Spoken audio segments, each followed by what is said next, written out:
Hi families, it's Miss Siders. I was just wanted to put together a little video instead of a big long email about the tests that students took this week. I know I had talked to some people during conferences and I send out an email earlier last week about this test coming up because it was the hardest test of the year.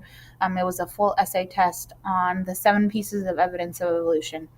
I am finished grading all of them. The scores are in Canvas as well as Family Access, and so you can see those. Now, we did a lot to prepare in class. We went over notes, we did activities around evidence of evolution. The kids did vocabulary packets, they did warm ups every day, and I even posted a practice test, which is basically the test, but had some answers on it to help guide them on what they needed to practice.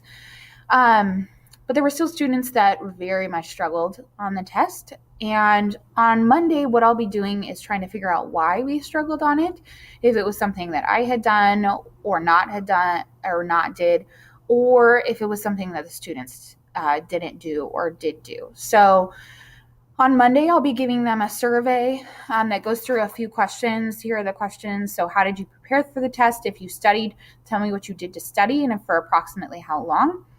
Find that some students, they think they've studied, but they put in 10 minutes of effort. That's not enough.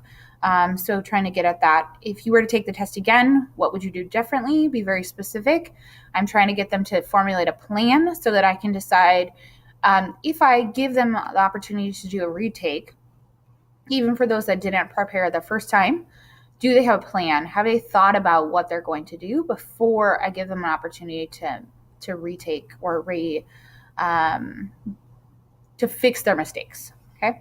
The other thing they're going to be asked is, do you feel like you have everything you needed from me to be successful? Would there have been something I could have done differently? So I hold myself accountable to when students struggle. So I want to make sure that I'm doing everything I possibly can to help them. We did have students that got 100% on it, and so they knew the material. We just have to figure out why other people did not know the material. And then the last part of my little survey is asking them of the ways that we prepared, what was most helpful to them and what was not, and how could maybe we change it for next time. So that's kind of where we're at. Once I get that feedback on Monday, then I'll decide what I'm going to do as far as retake and what that looks like.